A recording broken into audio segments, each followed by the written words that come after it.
പ്രിയരെ, വിശ്വാസത്തിൻ്റെ സ്പർശനം അത്ഭുതങ്ങളെ സൃഷ്ടിക്കുന്നതാണ്.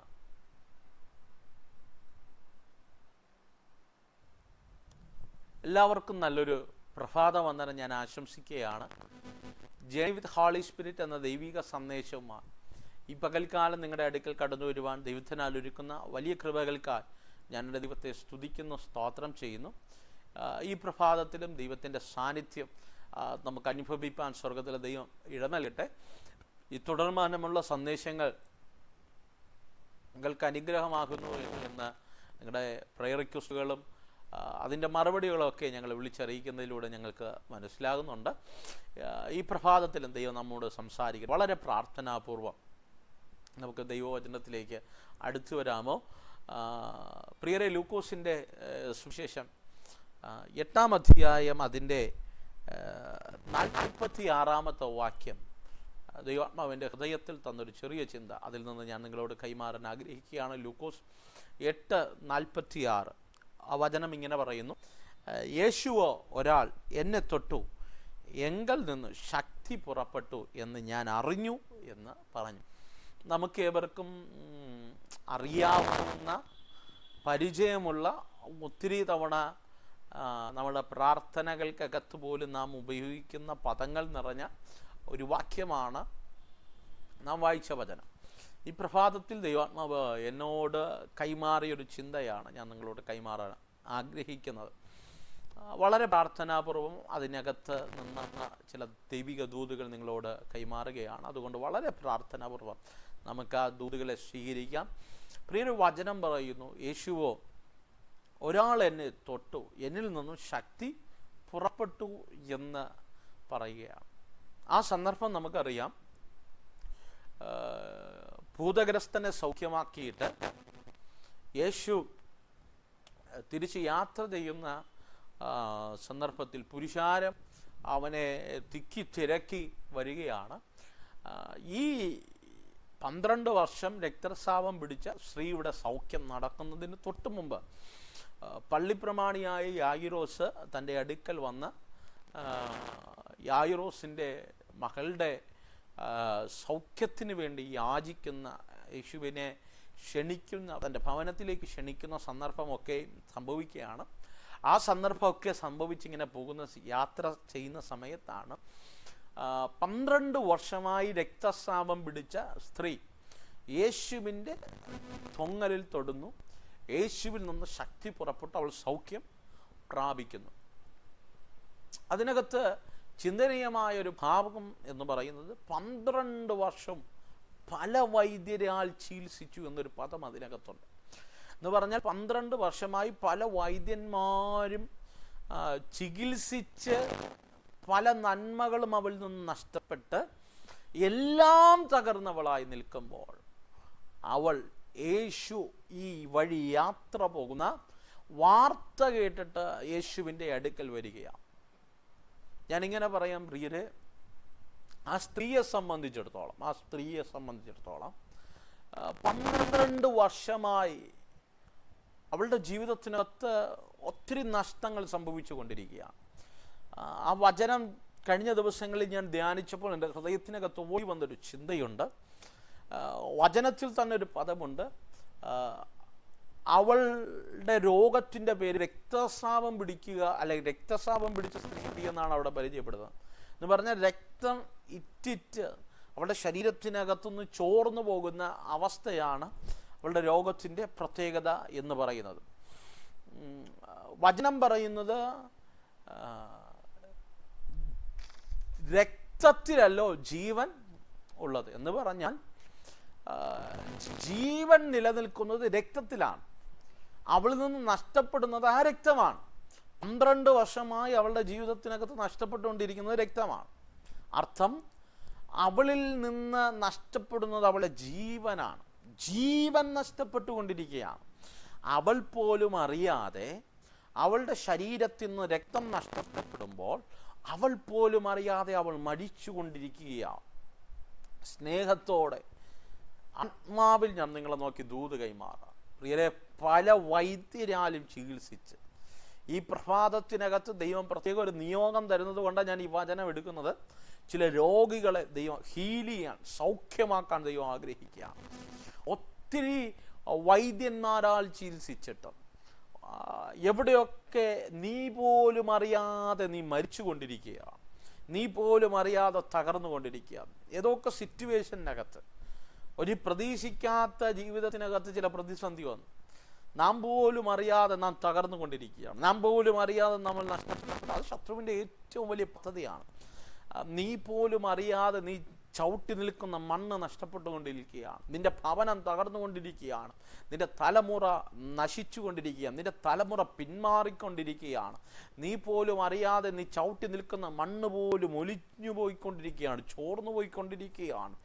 അങ്ങനെ ഏതൊക്കെ ജീവിതത്തിനകത്ത് നഷ്ടങ്ങൾ വിതയ്ക്കാൻ, തകർച്ചകൾ വിതയ്ക്കാൻ പതിയിരിക്കുന്ന ചില ഇരുട്ടിൻ്റെ മണ്ഡലങ്ങളുടെ നടുവിൽ നിന്നുകൊണ്ട് ആത്മാവിൽ ഞാൻ നിങ്ങളോട് വ്യക്തമായി ദൂത് കൈമാറാം. നീ തകരില്ല. ദൈവപ്രവർത്തി നിന്റെ ജീവിതത്തിനകത്ത് വെളിപ്പെടും. നീ വിശ്വാസത്തോടെ സ്പർശിച്ചാൽ ചില ദൈവത്തിൻ്റെ അത്ഭുതങ്ങൾ നിന്റെ കണ്ണുകൊണ്ട് കാണും. പ്രിയരെ, ഈ സ്ത്രീയുടെ ശരീരത്തിനകത്ത് മരണം വെളിപ്പെട്ടുകൊണ്ടിരിക്കുകയാണ്. അവൾ അറിയുന്നില്ല. കാരണം അവളിൽ നിന്ന് നഷ്ടപ്പെടുന്ന രക്തമാണ്. രക്തം, ജീവൻ രക്തത്തിലാണ് ഇരിക്കുന്നത് എന്ന് പറഞ്ഞാൽ ജീവൻ നഷ്ടപ്പെട്ടുകൊണ്ടിരിക്കുകയാണ്.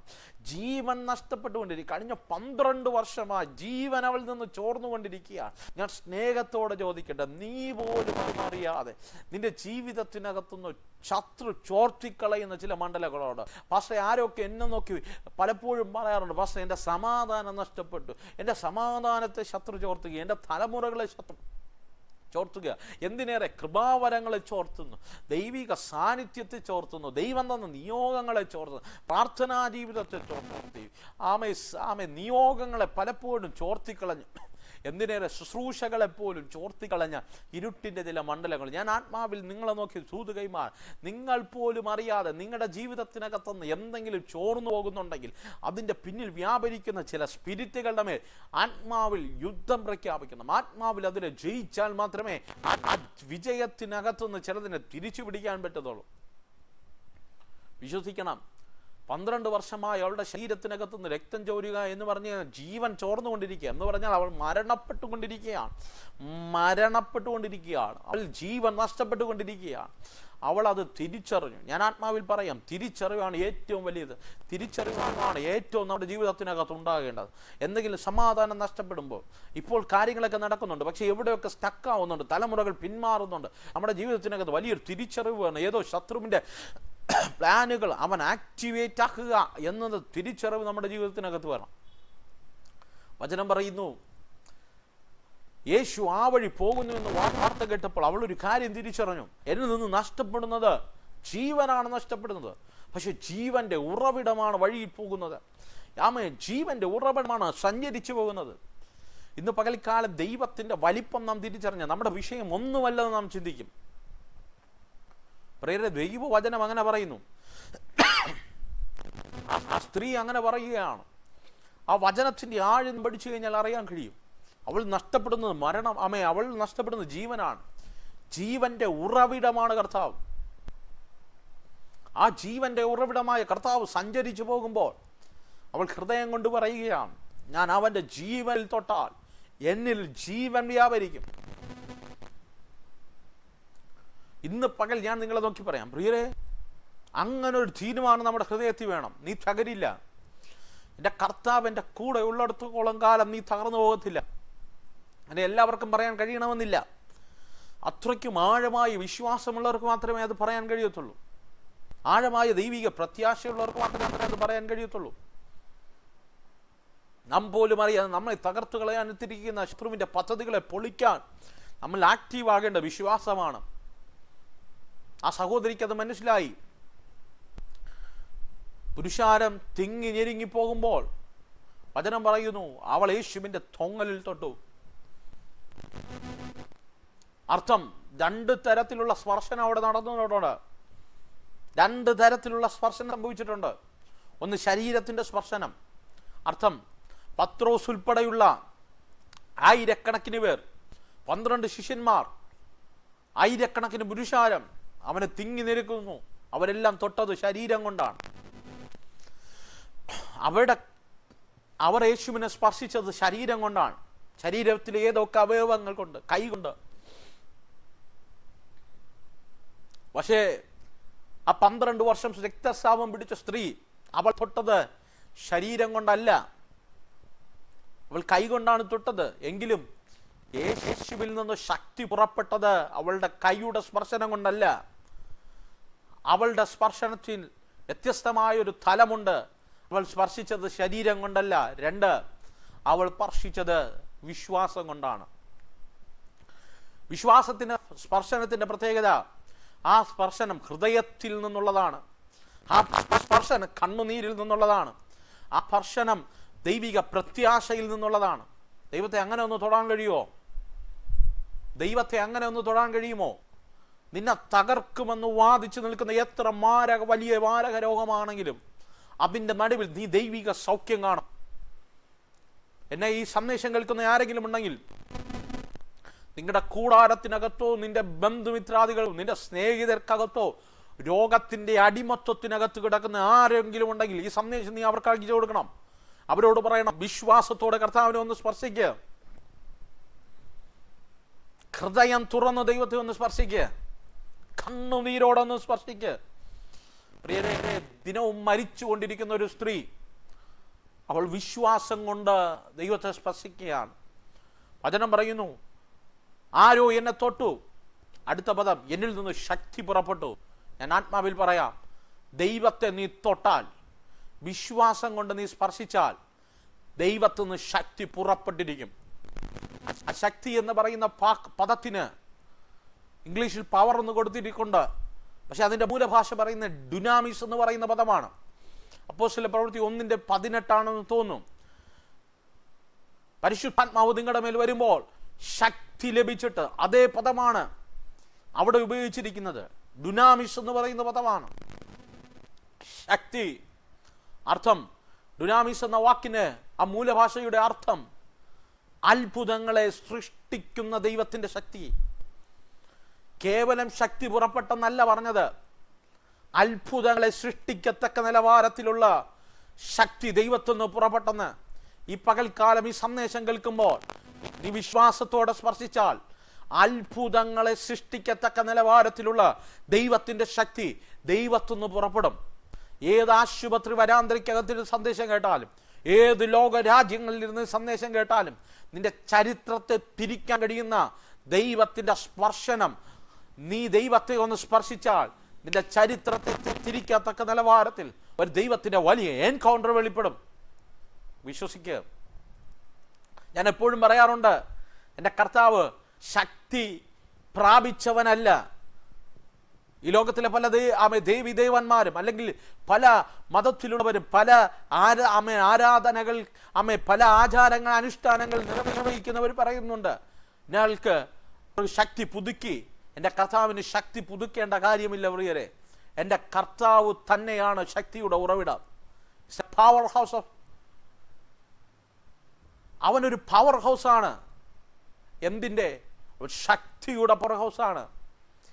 എൻ്റെ കർത്താവ് ശക്തി പ്രാപിച്ചവനല്ല, അവൻ ശക്തിയുടെ ഉറവിടമാണ്.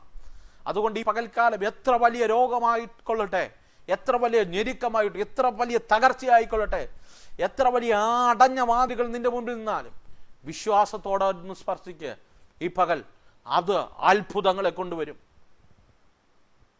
അവളുടെ വിശ്വാസത്തോടുള്ള സ്പർശനം അത്ഭുതങ്ങളെ വിളിച്ചു വരുത്തി. എങ്കിൽ ഞാൻ ആത്മാവിൽ പറയാം, ഈ പകൽ ആരൊക്കെ വിശ്വാസത്തോടെ ദൈവത്തെ സ്പർശിക്കാൻ പോവാം, ദൈവം അത്ഭുതങ്ങളെ നിനക്ക് വേണ്ടി ചെയ്യും. ഈ നിമിഷം എന്നോടുകൂടെ ചേർന്ന് പ്രാർത്ഥിക്കാൻ കഴിയുമെന്ന് പ്രാർത്ഥിക്കും. നമുക്കൊന്ന് ഒരുമിച്ച് വിശ്വാസത്തോടെ ദൈവസന്നിധിയിൽ ഒന്ന് സ്പർശിക്കാം. സ്വർഗീയ നല്ല കർത്താവേ, ഞങ്ങൾ അങ്ങയുടെ സന്നിധിയിലേക്ക് വരികയാണ്. ഈ പകൽക്കാലം വിശ്വാസത്തോടെ ഞങ്ങൾ അങ്ങ് സ്പർശിക്കുക. വലിയ അത്ഭുതങ്ങൾ അങ്ങയുടെ ശരീരത്തിനകത്ത് അങ്ങിൽ നിന്ന് ശക്തി പുറപ്പെട്ടതുപോലെ അങ്ങയുടെ ശക്തിയുടെ വ്യാപാരത്താൽ ചില രോഗികൾ ഈ പകൽക്കാലം സൗഖ്യമാകട്ടെ, ചില ഭൂതങ്ങൾ ഈ പകൽക്കാലം പുറത്തു പോകട്ടെ, ചില രോഗികൾ ഈ നിമിഷം ഞങ്ങളോടുകൂടെ ചേർന്ന് പ്രാർത്ഥിക്കും. ചില തകർച്ചകളുടെ നടുവിൽ നിൽക്കുന്ന വ്യക്തികൾ, അടഞ്ഞ വാതിലുകളുടെ മുൻപിൽ കണ്ണുനീരോടെ ഇരിക്കുന്ന ആരൊക്കെ ഞങ്ങളോടുകൂടെ ചേർന്ന് ഈ നിമിഷം പ്രാർത്ഥിക്കുന്നു, അവരുടെ മുൻപിൽ യേശുവിൻ്റെ നാമത്തിൽ ഞങ്ങൾ വിശ്വാസത്തോടെ സ്പർശിക്കുകയാണ്.